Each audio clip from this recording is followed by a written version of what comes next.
Welcome back to our DSSP channel that is A1 English 360 degree. आज मैं साहिबा भी फिर आपका स्वागत करती हूँ अपने चैनल पर और आज आपके लिए लेके आई हूँ वॉल्ट विटमैन। वॉल्ट विटमैन जो कि एक अमेरिकन पोएट है। तो चलते हैं वॉल्ट विटमैन की तरफ। आज का है टेस्ट नंबर 25 का लेक्चर नंबर 1। एग्जाम्स आ रहे हैं, हमें अपनी स्पीड अप करना पड़ेगा, फटाफट से सारे ऑथर्स कवर करने हैं। Question 1, which American poet is hailed as the representative poet of America? कौन सा ऐसा अमेरिकन पोएट है जो कि जो hailed as the representative, जिन्होंने रिप्रेजेंट किया as a poet of America, जो रिप्रेजेंटेटिव बने अमेरिकन पोएट के। So he was the one and only Walt Whitman. वो वॉल्ट विटमैन थे and he is also known as the poet of democracy. इनको कहा जाता है poet of democracy.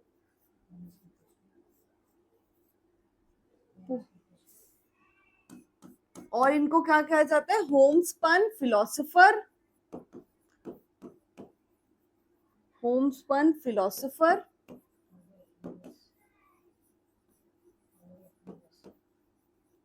And also he is called father of free verse. इन्हें कहा जाता है फादर ऑफ फ्री वर्स। और इन्हीं का एक फेमस कोट भी है जो कि एग्जाम में कुछ भी पूछा जा सकता है बेटा कि father of poet of democracy किनको कहते हैं, तो भी वॉल्ट विटमैन को ही कहते हैं। होमस्पन फिलोसोफर किसको कहते हैं? वॉल्ट विटमैन को कहते हैं। या फिर आ सकता है फादर ऑफ फ्री वर्स किसको कहते हैं? वो भी वॉल्ट विटमैन को कहते हैं। या फिर इनका एक इंपॉर्टेंट फ्रेज है, वो आ सकता है। क्या आ सकता है इनका phrase? I am the poet of body and I am the poet of soul.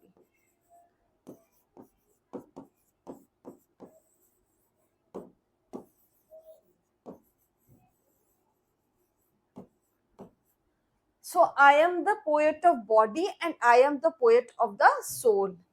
This is the important quote by Walt Whitman. So ये भी एग्जाम में आ सकता है कि किस पोएट ने ये कोट करा है। अब और जो ऑप्शंस हैं उनकी तरफ नजर मार लेते हैं। सबसे पहले रॉबर्ट फ्रॉस्ट। इन्हें क्या कहा जाता है बेटा? इन्हें कहा जाता है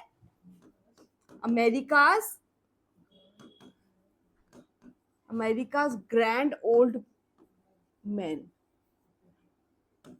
America's grand old man of poetry.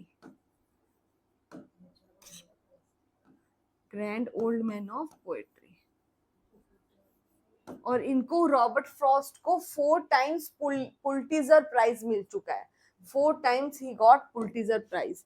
Robert Frost 4 times got what? Pulitzer prize.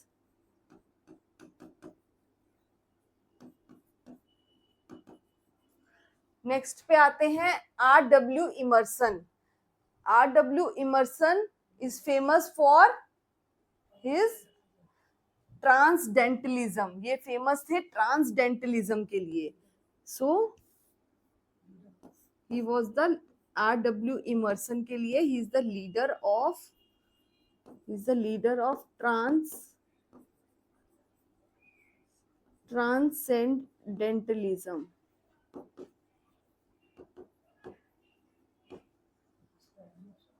ठीक है, अब आते हैं option number D, Edgar Allan Poe. Edgar Allan Poe जो थे वो डिटेक्टिव स्टोरीज के फादर थे। ही was the father of detective stories. So Edgar Allan पो was the father of detective stories.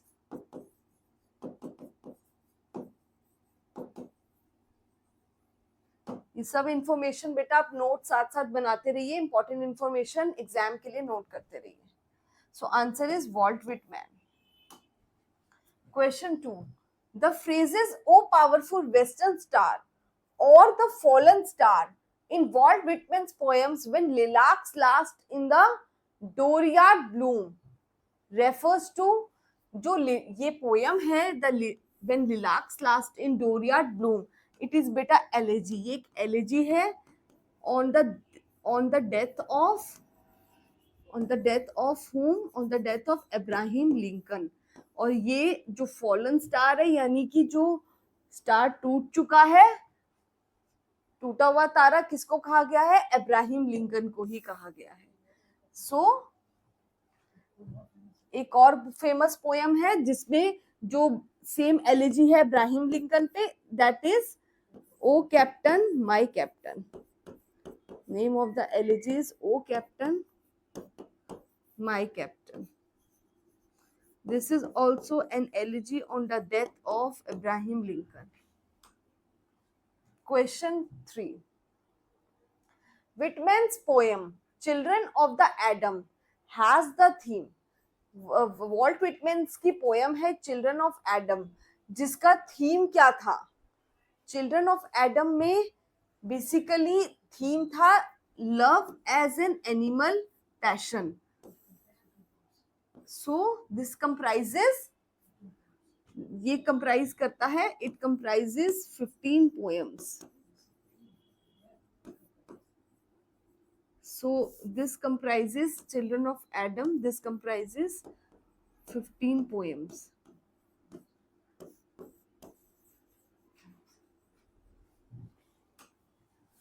Question 4. Of life immense in passion, pulse and power, cheerful for freest action from under the laws divine, the modern man losing. The above mentioned lines appears in which of the following? So ये lines कहाँ की है, किस में appear होती है? It is appears in Once Self I Sing. Once Self I Sing की lines हैं और ये किस में published हुई थी? 1857 में, published in 1867.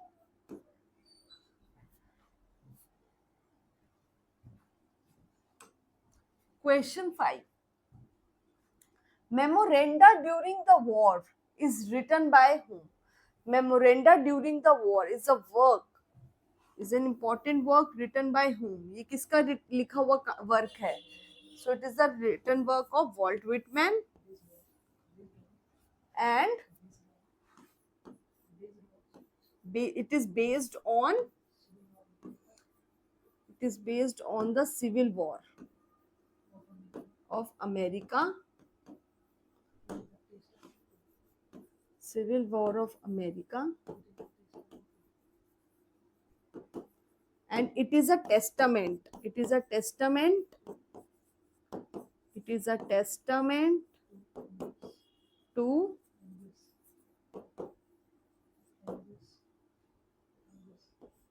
anguish,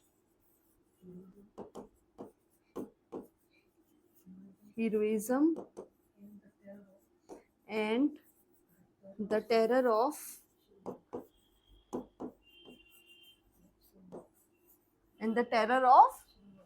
Civil War. So it is a testament to anguish, जिसमें anguish की भी बात है, गुस्सा, हीरोइज्म, वॉर के प्रति टेरर, लोगों में सब मतलब दर्दनाक स्थिति और डर और गुस्सा सब कुछ दिखाया गया है इसके अंदर. किसमें? In the Civil War of America. So memoranda during the Civil War of America by Walt Whitman. 6. What thoughts I have of you tonight? Walt Whitman, for I walk down the side streets, under the trees with a headache, self-conscious, looking at the full moon. These lines have been taken from where? So, what thoughts I have of you tonight? यानी कि तुम्हारे बारे में मेरे दिल में क्या thoughts हैं आज रात को, tonight. मैं ये एक्सप्रेस करना चाहता हूँ, वॉल्ट विटमैन. सो ये बात कौन अपने दिल की कहता है कि मैं तुम्हारे बारे में थॉट्स रखता हूं और मैं उसको एक्सप्रेस करना चाहता हूँ? ये बात कहता है Allen Ginsberg. This is said by Allen Ginsberg about Walt Whitman, और ये बात इन्होंने कही है अपनी एक वर्क में जिसका नाम है a super market. The work is a super market in California. In California. अब हम ऑप्शन में देख लेते हैं ऐसा कोई वर्क है. सो ऑप्शन में है super market in India, super market in America है, बट ये कट करके इसको ऑप्शन में बेटा ठीक कर लीजिए. It is a super market in California. Question 7. Who is mourned in Walt Whitman's when lilacs last in the dooryard bloomed? So कौन किसकी क्या कहते हैं मौत पे मौन करा गया है, किसकी मौत पे दुख जताया गया है, किसने जताया है? वॉल्ट विटमैन ने जताया है. किस में, किस वर्क में? When lilacs last in the dooryard bloomed.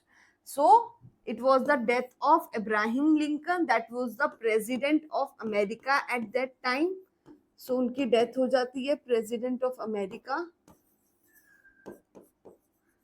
और इट इज एन एलिजी. ये एक एलिजी है which is written on the death of elegy written on the death of president of America, that is Abraham Lincoln.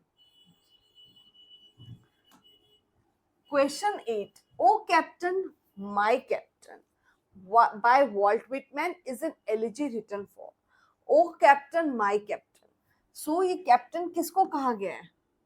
Captain कहा गया है Abraham Lincoln को.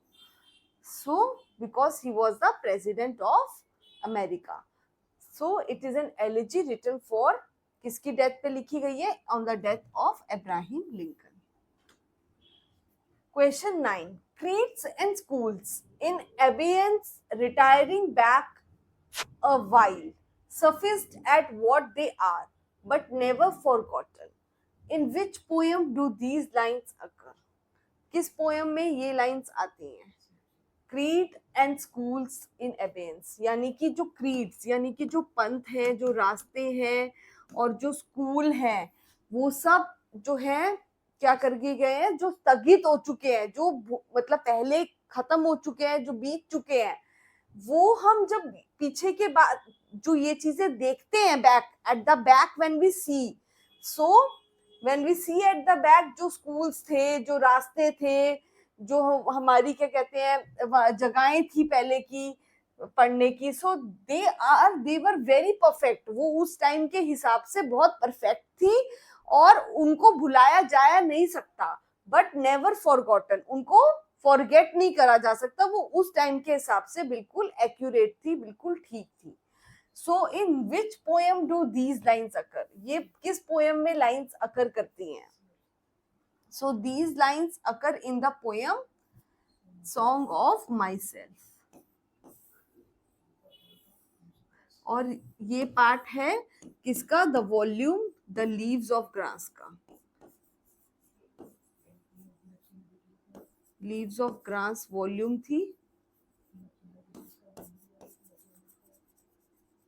Dawar beach is the work by Matthew Arnold.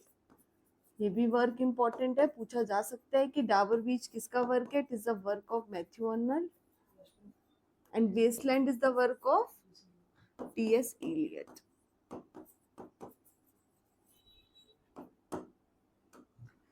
Question 10. Who made the following comment on the first publication of Leaves of Grass?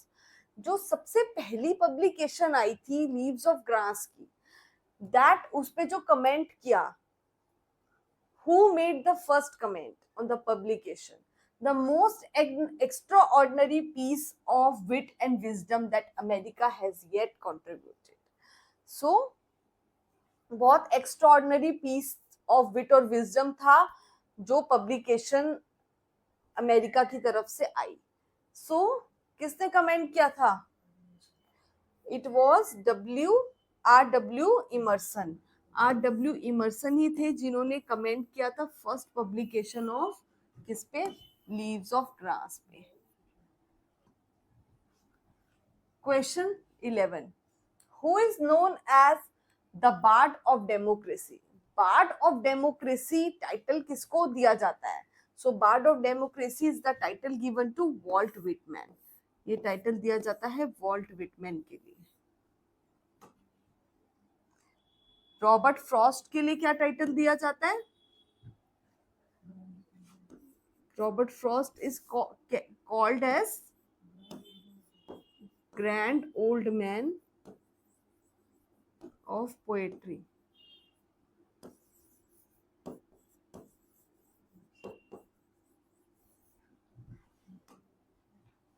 Question 12. Which of the following periodicals was started by Walt Whitman? कौन से ऐसे periodical थे जो Walt Whitman ने start किया था? So it was The Long Islander. The Long Islander was the periodical that was written in 1838 by Walt Whitman. Question 13. Which of the following lines is written by Walt Whitman? कौन सी इनमें से जो lines हैं वो Walt Whitman की लिखी हुई हैं? A. If anything is sacred, human body is sacred. B. Until we had hardly see, we feel that it is there. To sympathy with hopes and fears, he did not. None of the above. So which of the lines are by Walt Whitman? इनमें से Walt Whitman की lines कौन सी है? It is, if anything is sacred, human body becomes sacred. And this is the reason he is called Bard of Democracy.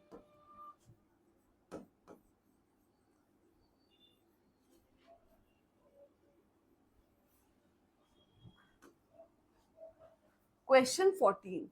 The kelson of creation is love. The line occurs in kelson. बेटा किसी भी ship का कोई ऐसा part होता है जिसमें वो मेन खड़ा होता है, खड़ी होती है शिप.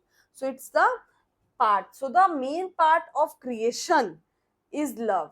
लव का जो मेन पार्ट क्या होता है प्यार का? क्रिएशन. ठीक है. द लाइन अकर्स इन, ये लाइन किस में आती है? The line occurs in, it occurs in song of my self. ये सॉन्ग ऑफ माई सेल्फ की लाइन है. Option D. Question 15. In the opening stanza of Song of Myself, Walt Whitman begins his spiritual awakening at the age of what? So, opening stanza होता है किसका opening stanza होता है? Song of Myself का opening stanza होता है. और वो ओपनिंग स्टैंजा जो होता है वो बिगिनिंग करता है एक स्पिरिचुअल अवेकनिंग से. ठीक है. It begins his spiritual awakening. और वो अवेकनिंग उनको किस एज पे जाके होती है? At the age of 37. Question 16. Walt Whitman song of myself was included in which of the following volumes? किस वॉल्यूम में song of myself include किया गया था? So song of myself was included in leaves of grass and it was published in 1855.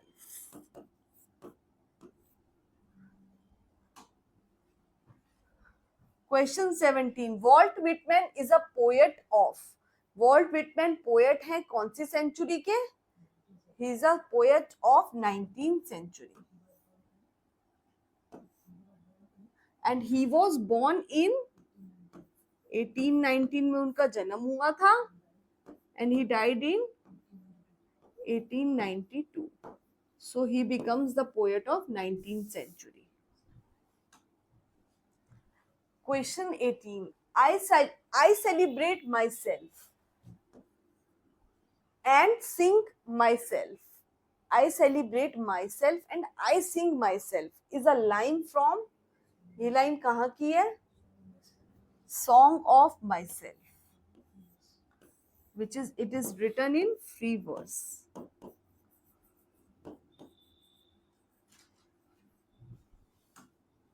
Question 19. What is the major symbol of Walt Whitman song of myself. Walt Whitman का जो work है song of myself, उसमें major किसकी बात हो रही है? Major क्या है? Ocean, grass, bird, tombstone, which is being talked about. So song of myself में बात हो रही है the grass।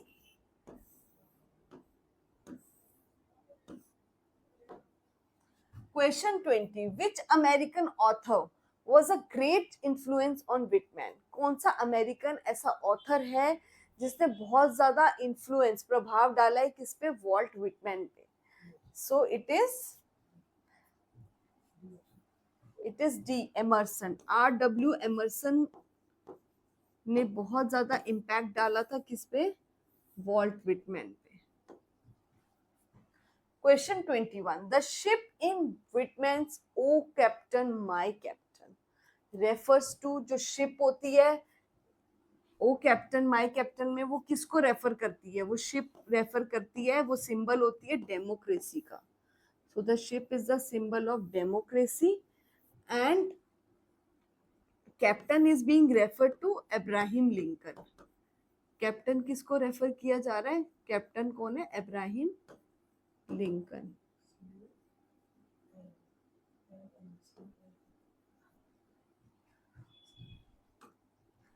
Question 22, Whitman's poem crossing Brooklyn ferry. Whitman की एक पोएम है crossing Brooklyn ferry, that contains how many sections?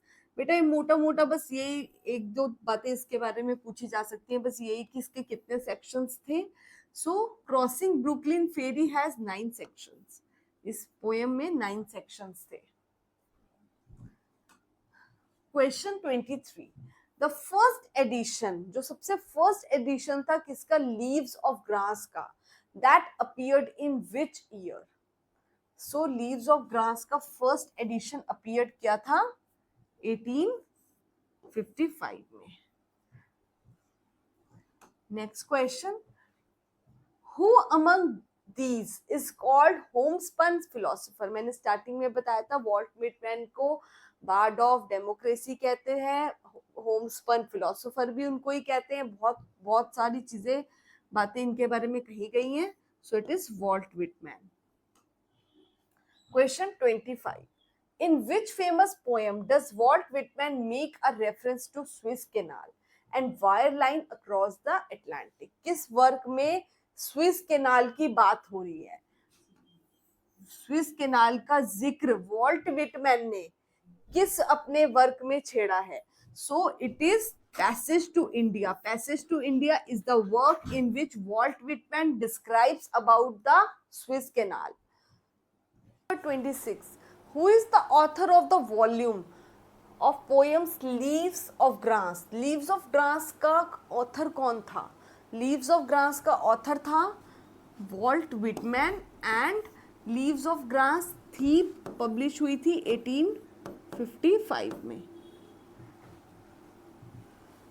Question number 27, which is not a poem by Walt Whitman? कौन सी इनमें से पोएम है जो वॉल्ट विटमैन की poem नहीं है? So Leaves of the Grass is the poem by Walt Whitman. Song of Myself is the work by Walt Whitman. Dooryard Bloomed is also the work by Walt Whitman.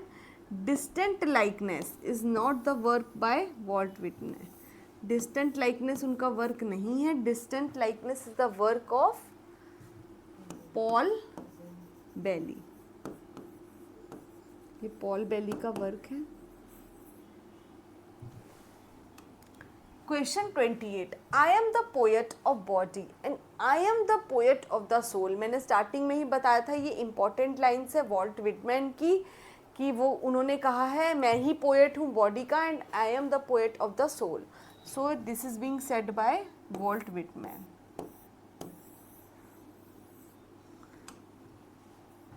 Question 29, I hear America singing is a dash lyric by Whitman.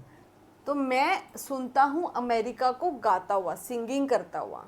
So I hear America singing, ये एक patriotic song है। This is a पेट्रोइटिक song, एक पेट्रोइटिक song है किसका, vault Whitman का। And Robert Frost का भी एक पेट्रोइटिक सॉन्ग है जो मैंने पहले आपको पिछले लेक्चर में बताया है। जब मैंने रॉबर्ट फ्रॉस्ट पढ़ाया था तो मैंने आप सबको बताया था कि रॉबर्ट फ्रॉस्ट का भी एक फेमस पेट्रोइटिक वर्क है जिसका नाम है द गिफ्ट आउटराइट। ये भी एक पेट्रोइटिक वर्क है, द गिफ्ट आउटराइट।